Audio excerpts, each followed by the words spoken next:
35 millimeter camera on a tripod. I had high-speed film. I had 1,000 speed film. Set my 35 millimeter camera because we knew somewhere here was the issue. Thermal scanner, and was just walking around in this general vicinity like this, taking readings. And about that time of night, it was about, again, around 51 degrees. 51, 55, I mean, we went up to 60 on a couple of them, which is pretty normal. There's going to be variances. And then she's walking along, and she's about right in here.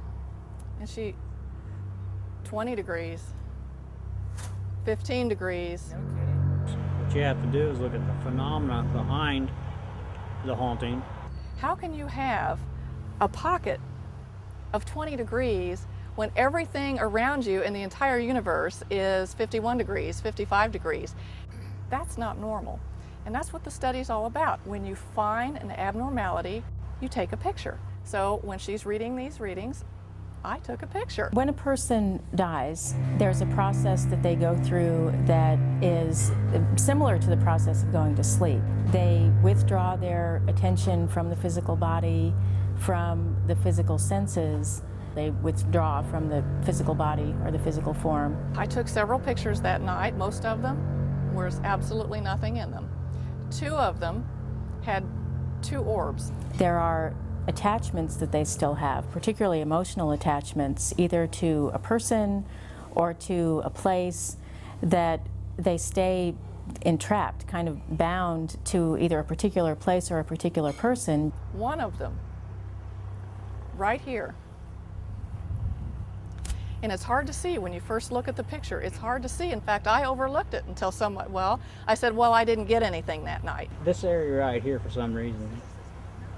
I was disappointed because I looked through the pictures and didn't see a darn thing. And the person looking at the pictures, well, what about this one right here? What about those 2 women walking in the graveyard? And I said, what 2 women? These spirits seem to be locked in a moment, perhaps on the way to some important event, interrupted by the tragic twist of fate. And it's kind of funny, the 2 prior pictures that I took with the orbs were underneath this tree right here, but there were 2 of them, 2 orbs. And then when the picture finally came out, the 2 ladies. Is this a message for the living or purgatory for the dead? I don't know. I could speculate.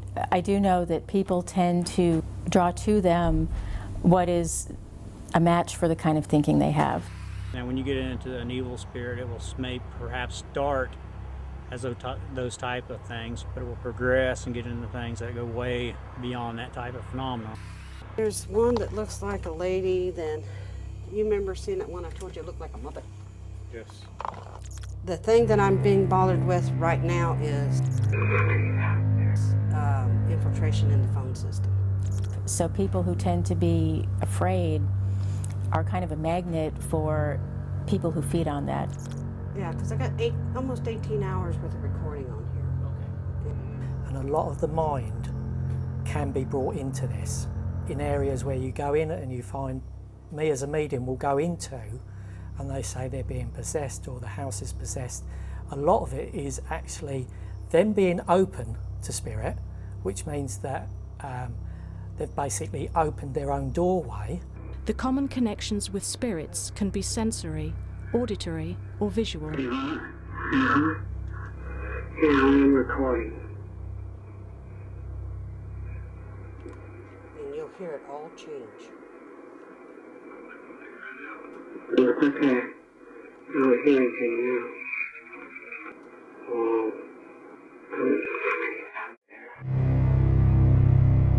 What? What did you say? You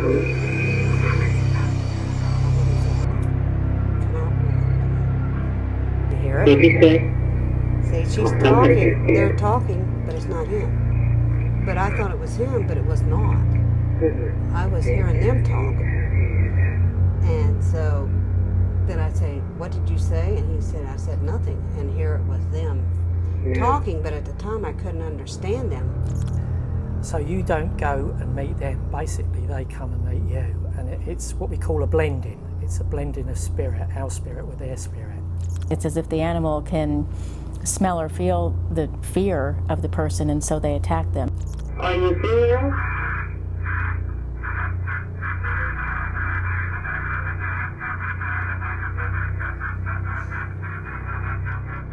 This is gonna sound crazy, but so if you're afraid of a ghost, then the ghost might like come after you more or something, or no?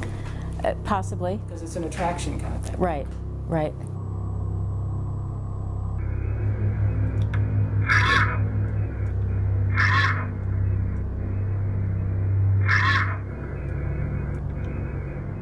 I don't know what he's saying. I mean, it's foreign language to me. I don't know. I mean, And again, it's discipline with this as to how much the sitter, the trance sitter that's sitting, allows that person to come forward. Full trance would be totally overtaken where the person would actually stand up, I think would be of the spirit that came into that person. When a person becomes empathic, they begin to act like a host for those on the other side, a conduit for entities or spirits, usually intercepting messages. But as it accelerates, the empathic host can take on the emotions and feelings of these spirits, and in some ways become controlled by them. Unexplained vocalizations progressed over the years, getting louder, and some gradually more understandable, as if the spirits were learning how to communicate with her. But this was not friendly chit-chat. This was an angry spirit out to harm in any way it could. Judy has reported grey mists in the house, doors slamming, and has even been badly scratched by something that still lingers in this world. She had an entire wall dedicated to the documentation of her encounters with these spirits, categorized by name, type, and event. and I thought, well, if they're going to disturb my life, why shouldn't I tell? And to pinpoint, there's so many on here, Well, like, for example, that one. okay. So that's where, like, most really good trance mediums will sit with one particular person. Like I said to you earlier, like I have a nice English gentleman called Nigel. He sits with me all the time, and because he comes in, he goes out when I ask him to, he's got a very good, if you like, he's able to use my voice box better. It says here the recording gave proof of the evil spirit of being in control.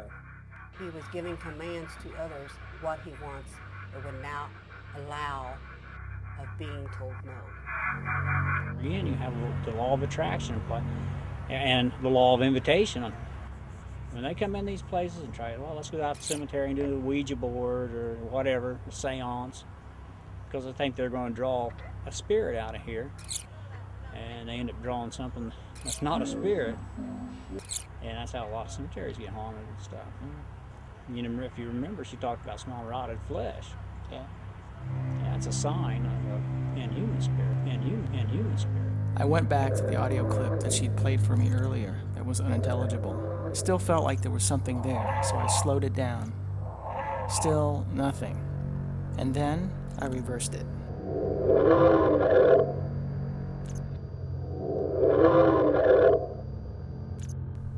Does this recording seem to say murder?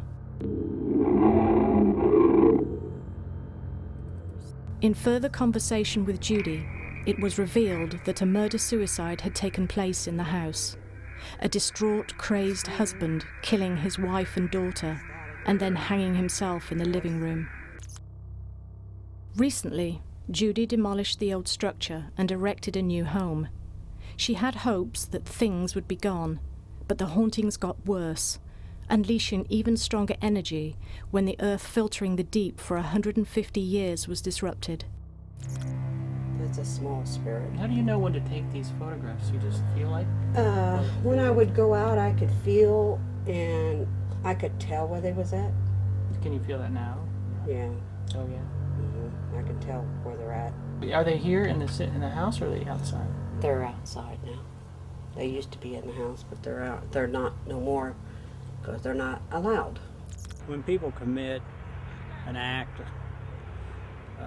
terrible act like murder, something that is considered a real bad sin, sometimes they can attract an evil spirit. They are not allowed in the house. They try, but they back off. There's a man right here, see him, and his arm goes up and he's holding something. Let's, for instance, say that a home where a murder took place, that the spirit of the person who was murdered is there because the phenomenon's occurring. And in reality, it's an evil spirit that was attracted by the act that is in the home, pretending to be the spirit of the murder victim. See him, and his arm goes up and he's holding something. And it does that to gain your sympathy, your compassion for it, to get a foothold on you. And then once it's done that, it kind of works its way into your life, and then you got real problems. Oh my God. And these are not anything that you've manipulated or touched? Oh, with? no, just go outside. You don't know about Photoshop probably or anything like that? No, I just use my digital camera and I go where I feel. And you can see What how Judy much revealed spirit was next telling you at about first how looked like disturbed. nothing more than a glitch in the image. Okay, But this and glitch or distortion did have shape. Like then most of the things encountered on this lo and journey, behold, when spirits pierce the veil to this world, it often starts as a subtle peek through from the other side. But I thought, until Mike here showed me, I know that's his mouth and his chin. But there's no, that looks like a flagpole, but there's no flagpole on that property. There's none. There's no paint on the building or anything like that? No. But the thing it is, I thought these were eyes, but it's not. It's his nose. If you look real careful, there's an eye there and an eye there. When I took this picture, he was not fully developed. Could they have disrupted the soil, releasing this creature into the present? Out. Okay, you give me goosebumps here. So he was not fully developed there. And then the next picture, it all changes. Flagpole gone, and now this is sitting there.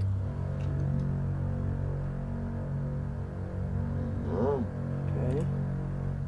And that's all gone. And now, It's not a tree or anything like that? Or no. It is as if the entity, as it materializes, turns to seek out its host, turning to the camera, turning to Judy.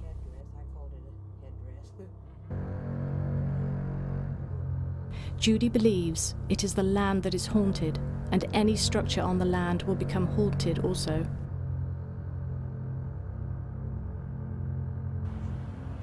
I'm just really careful. You know, you can let up your guard and get yourself in trouble. But these spirits are not stupid, and so they'll play games with your head. I can feel spirits outside. They're not inside. But what they're trying to figure out and what they're curious about is you. They're wanting to find out what you got and what you're doing. You might feel something brush up against you, but they're going to leave Mike alone. They're going to leave her alone. You're the person. You're the one. I wanted to find out more about what Judy had captured with her camera. I had seen that image before in some obscure textbook on mythology.